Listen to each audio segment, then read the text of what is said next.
Welcome friends. आज एक नई सीरीज शुरू कर रहा हूँ फैमिली इश्यूज़ को लेकर के।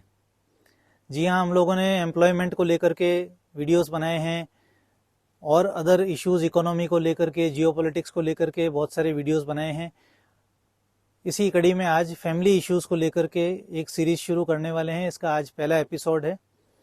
इस एपिसोड में हम फैमिली का जो मोस्ट कंट्रोवर्शियल एक इश्यू होता है, one of the most controversial issue, उस पर चर्चा करने वाला हूँ। और ये वीडियो खुद भी कंट्रोवर्शियल हो सकता है क्योंकि ये एक ऐसा पॉइंट है जिसपे बहुत स्ट्रॉन्ग व्यूज़ होते हैं फैमिली में हर व्यक्ति के, और अलग अलग परिवेश से आए हुए जो लोग हैं उनका बहुत ही अलग अलग व्यूज़ होता है। मैं अपना एक जो अनुभव है उसके आधार पे और अपना जो मत है वो रख रहा हूँ। अगर आपको अच्छा लगे तो आप डेफिनेटली अपनी बात इसमें आगे रखें, और अगर आप इससे कोई डिफरेंट पॉइंट ऑफ व्यू रखते हैं तो भी आप कमेंट्स में ज़रूर लिखें। लेकिन इस वीडियो को पूरा देखें, देखने के बाद ही कमेंट करें। बहुत सारे ऐसे वीडियोस हैं जिसमें लोग बिना देखे ही कमेंट कर देते हैं और उसका मीनिंग कुछ और ही निकलता है फिर। तो जो मैं आज बोलने जा रहा हूँ बहुत ही ध्यान से सुने, वही लोग आगे तक रुकेंगे जिसको इसमें इंटरेस्ट होगा। अदरवाइज हो सकता है अभी भी कई लोग छोड़ के जाने वाले होंगे इस वीडियो को। मुझे उन लोगों से मतलब है जो लोग इस वीडियो को पूरा देख के समझने वाले हैं इस इशू को और इस पे आने वाले हैं। अगर आपको ये वीडियो अच्छा लगेगा और आप इस पे अच्छे कमेंट्स देंगे तो इस फैमिली इश्यूज़ के ऊपर मैं और भी बहुत सारे वीडियोस लेके आने वाला हूँ आने वाले एपिसोड्स में। चलिए शुरू करते हैं आज का जो वीडियो है। इसमें मैं उस टॉपिक पे चर्चा करना चाह रहा हूँ जहाँ पे एक न्यूली वेड कपल है, बहू आई है नई नई घर में, और समहाउ कुछ दिनों में या महीनों में बहू में और माँ में, यानी कि सास में, बहू और सास में नहीं बन रही है। ऐसे में हस्बैंड के पास एक डायलेमा होता है कि वो माँ की सुने या बहू की सुने या बीवी की सुने।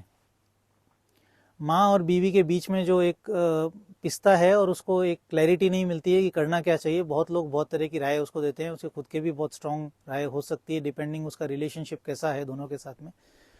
तो कहीं ना कहीं एक डायलेमा रहता है उसके मन में, तो उसी को एड्रेस करना चाहता हूँ। सबसे पहले तो मैं जो हस्बैंड हैं उनको एड्रेस कर रहा हूँ इस वीडियो में। भाई साहब, आपके बारे में बात कर रहा हूँ। इसमें सबसे पहले आपको ये ध्यान रखना है कि आपकी जो बीवी है जिसको आप शादी करके लेके आए हैं, वो किसी ना किसी की बेटी है जिसको आप लेके आए हो, और आपका जो ये पूरा परिवार है उस परिवार में शी इज़ द न्यू एंट्रेंट, वो नई आई है और उसको एडजस्ट होना है। और यहाँ प्राइमरी कॉन्टेक्ट जो है वो आप हैं, आपके भरोसे वो आई है। वैसे तो पूरी फैमिली का भरोसा होता है, लेकिन कहीं ना कहीं she looks up to you, वो आपको देखती है कि आपके भरोसे वो आई है कि कोई भी अगर यहाँ उसको कोई इश्यू है, कोई प्रॉब्लम है, तो आप उसकी बात को समझेंगे और उसकी बात को एड्रेस करेंगे।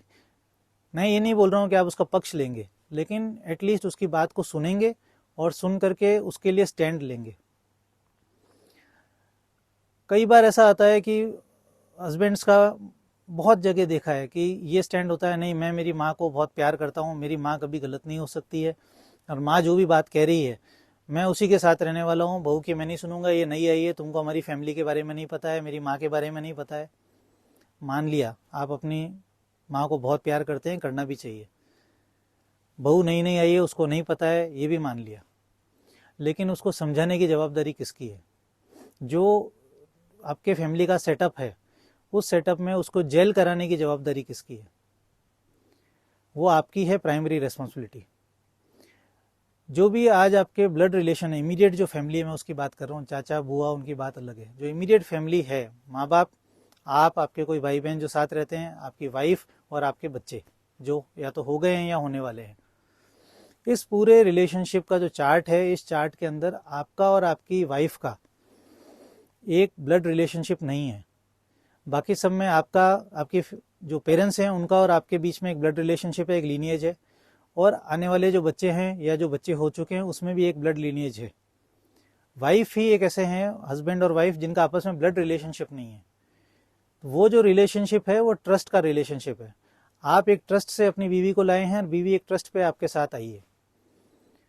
तो ये जो ट्रस्ट का रिलेशनशिप है, ये वो रिलेशनशिप है, अगर ये ब्रेक हो जाता है किसी भी कारणवश, इसके वापस जुड़ने की संभावना ना के बराबर हो जाती है, जिसमें हम लोग देखते हैं डाइवर्स हो जाता है, लीगल सेपरेशन होता है, बहुत तरीके के इश्यूज होते हैं। माँ बाप से अगर बच्चा रूठ जाए या बच्चे से माँ बाप रूठ जाए या कोई भी ब्लड रिलेशनशिप के अंदर कोई भी तरह की प्रॉब्लम आए, आप अलग रह सकते हैं लेकिन वो रिलेशनशिप टूटता नहीं है, वो जाता कहीं नहीं है। हम देखते हैं कई सालों बाद माँ बाप वापस मान जाते हैं या बच्चा मान जाता है, वापस रीयूनियन हो जाता है। लेकिन हस्बैंड वाइफ के केस में वैसा रीयूनियन होना बहुत ही डिफिकल्ट होता है, मतलब बहुत ही रेयर केस है। अगर सेपरेशन हो गया है तो अलग वो वापस साथ आएंगे।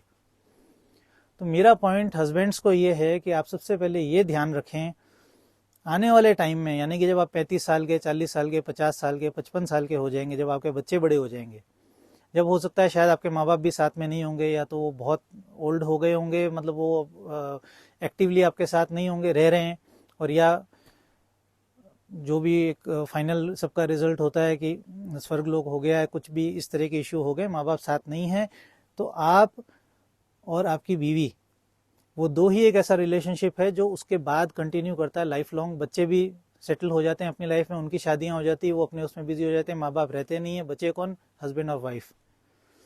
इस वक्त आप ये बहुत हस्बैंड्स विशेष तौर पे ध्यान रखें जो मैं बोलने जा रहा हूँ। आपका आपकी बीवी के प्रति जो इनिशियल सालों में जो भी आपका व्यवहार था, जो भी काइंड ऑफ सपोर्ट आपने उसको दिया होगा, जो तरह का प्रोटेक्शन आपने उसको उस वक्त दिया होगा, उसको सेफ फील कराया होगा, वही डिसाइड करेगा आपकी क्वालिटी ऑफ मैरिड लाइफ को, क्वालिटी ऑफ आपके बुढ़ापे को और आपकी कंपेनियनशिप को। नई नई जब शादी होती है, बहुत हस्बैंड्स जो होते हैं, इवन वाइफ्स भी आजकल तो ऐसा होता है कि बहुत ही फॉर ग्रांटेड लेते हैं और बहुत स्टिफ, और ऐसा हो जाता है मैं सही हूँ, मैंने जो बोल दिया वो फाइनल है, मेरे घर वालों ने जो बोल दिया वो फाइनल है, और डोमिनेट करने की कोशिश करते हैं वाइफ को कि यही सिस्टम है और इसी तरह से होना चाहिए। इसकी जगह यदि आप उसको ध्यान से समझाएंगे, धीरे धीरे उसको सेट इन करवाएंगे, और कहीं कहीं उसको कॉन्फिडेंस में लेना पड़ेगा, कॉन्फिडेंस में लेंगे, मदर को समझाएंगे, आइदर और की सिचुएशन नहीं बनाएंगे, तो वो जो ट्रस्ट और वो जो एक इश्यू जो आता है फैमिली के अंदर वो नहीं आएगा और वो इजीली सेटल इन हो जाएगी। अब मैं एड्रेस करता हूँ आपकी मदर को, यानी कि जो सास है उनको। मैं ये नहीं बोल रहा हूँ कि आप उसको बेटी बनाओ, मैं ये बोल रहा हूँ कि उसको एक इंसान समझो, एक ऐसा इंसान जो अपने पूरे परिवेश को, जो भी 20-25 साल जिस परिवेश में वो रही है, जिस फैमिली के साथ रही है, उसको छोड़ करके आपकी फैमिली और आपके बेटे के ट्रस्ट से वो अपनी इस फैमिली में आई है। बहुत सारे उसके अपने अलग तरीके होंगे घर में, जिस घर से वो आई है, आपके घर के तौर तरीके अलग होंगे। इस वक्त किसी भी तरीके का आइदर और सिचुएशन बनाना, यानी कि या तो मेरे को चुन ले या अपनी बीवी को चुन ले, ऐसा करना आप अपने बेटे के ऊपर बहुत ज़्यादा प्रेशर डाल रहे हैं, उसके मेंटल पीस को बिगाड़ रहे हैं और उसकी फैमिली का जो फाउंडेशन है उसको वीक कर रहे हैं। उसकी फैमिली यानी कि उसके आगे की फैमिली जो उसको बुढ़ापा दिखाएगी, जो ओल्ड एज में उसके साथ रहने वाली है, उसके बीच में यदि उसको कोई इस तरह की चॉइस लाने वाली सिचुएशन आपने पैदा करी जिसमें उसको माँ और बीवी के बीच में चुनना है, तो वो उसके लिए बहुत ही स्ट्रेसफुल होता है और वहाँ जस्टिफाई करना बहुत मुश्किल होता है। तो आपको कभी भी ऐसा लगे कि यदि आपकी बहू आपके साथ सेट नहीं हो रही है तो उस फैमिली को डिस्टर्ब ना करें। कुछ साल बाद हो सकता है वो सेटल हो जाएगी, कुछ अकल आ जाएगी उसके अंदर भी, कुछ हम समझ जाएंगे उसको। तब तक इनिशियली जो 5-10 ईयर्स होते हैं, 5 से 10 साल होते हैं, आप उनको अकेला छोड़ दें एक तरह से कि ठीक है आप एडजस्ट हो, नहीं हो रहे हैं तो कोई बात नहीं, बहू जैसा करना चाहती है उसको थोड़ा थोड़ा करने दो, उसको सेटल इन होने दो। जब आप उसके अंदर विश्वास जताएंगे, उसको समय देंगे और उसको एक इंसान मानेंगे कि हाँ भी ये एक फैमिली के मेंबर है, बहू है कि बेटी है, वो एक उस विषय में मैं नहीं जा रहा हूँ, लेकिन जो भी है एक इंसान है जो आपके जो कुनबे के अंदर नया एंट्रेंट है, एक नया सदस्य है, उसको यहाँ समझने में, एडजस्ट होने में टाइम लगेगा। और उस टाइम तक यदि आप थोड़ा पेशेंस रखेंगे, आप अपने आप को असर्ट नहीं करेंगे, यानी कि आप अपनी बात को मनवाने की कोशिश नहीं करेंगे। ये बहुत ही पुराना सिस्टम हो गया है कि जो जिसके ऊपर पहले दबाव बना लेगा उसका वर्चस्व चलेगा। वर्चस्व किसी का नहीं चलता है, ना आपका अपने बच्चों पे चलता है, ना बच्चों का आप पे चलता है। हर प्राणी आज की तारीख में इंडिपेंडेंट जीना पसंद करता है। इंटरडिपेंडेंस होती है, लेकिन प्राइवेट स्पेस जो होता है, एक हर आदमी का एक प्राइवेट स्पेस होता है, उसमें इंटरफेरेंस कोई पसंद नहीं करता है। तो जितना जल्दी हम इसको समझ जाएंगे, जो सास हैं आप समझ जाएंगे और अपनी बहू को एडजस्ट होने का मौका देंगे, टाइम देंगे, उसके अंदर विश्वास रखेंगे एक इंसानियत के नाते सिर्फ, और अपने बेटे पे ये प्रेशर नहीं डालेंगे कि उसको आइदर दोनों में से एक को चूज करना है। तो बातें बहुत हद तक संभल जाती है। जो इनिशियल कारण तलाक के बनते हैं, मैक्सिमम जो परिवार टूटने के बनते हैं, वो इस टसल से शुरू होते हैं और इसको सही तरीके से हैंडल नहीं करने की वजह से होते हैं। हस्बैंड हमेशा ये चाहता है कि सब सेटल हो जाए, सही से सेटल हो जाए। आपका बेटा ये चाहेगा सही से सेटल हो जाए, लेकिन उसको भी मौका देना पड़ेगा। और भाई साहब, आप जो हैं, हस्बैंड जो हैं, कृपया इस बात का विशेष ध्यान रखें। अंडर बहुत ही ज़्यादा प्रेशर वाली सिचुएशन यदि आ गई तो आपको अपनी वाइफ का साथ देना है एज अ कंपनी में उसको रखना है, कंपेनियनशिप उसको देनी है और उसको ये ट्रस्ट देना है कि तेरे साथ अन्याय नहीं होगा। तू ही गलत है तो बैठ के बात होगी, डिस्कशन होगा।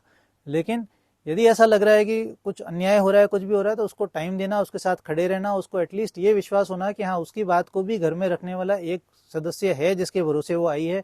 एटलीस्ट वो माउथ पीस आपको बनना पड़ेगा, एटलीस्ट वो एक उसको सपोर्ट सिस्टम उसको देना पड़ेगा, एक कंधा देना पड़ेगा। बहुत सारे लोग इसमें अभी वो इशू ले आएंगे, नहीं माँ बाप ने पाला है, वो पहला अधिकार उनका है मान रहा हूँ, लेकिन सारा अधिकार ही उनका नहीं है। उस बहू का भी है, उसकी बीवी का भी है जो आज वो आई है घर में, तो उसको भी वो एक फैमिली के रूप में इसको मान सके और उस तरह से उसको सपोर्ट सिस्टम मिले, तब जाकर के वो यहाँ सेटल हो पाएगी, तब जाकर के फैमिली लॉन्ग टर्म में सफल होगी। नहीं तो अगर इनिशियल पीरियड निकाल भी लिया थोड़ा बहुत, आगे जाके ट्रबल बढ़ती जाती है और साथ में रहने की मजबूरी भी हो तो मन मुटाव ऐसा हो जाता है कि कोई एक दूसरे की शक्ल नहीं देखना चाहता है।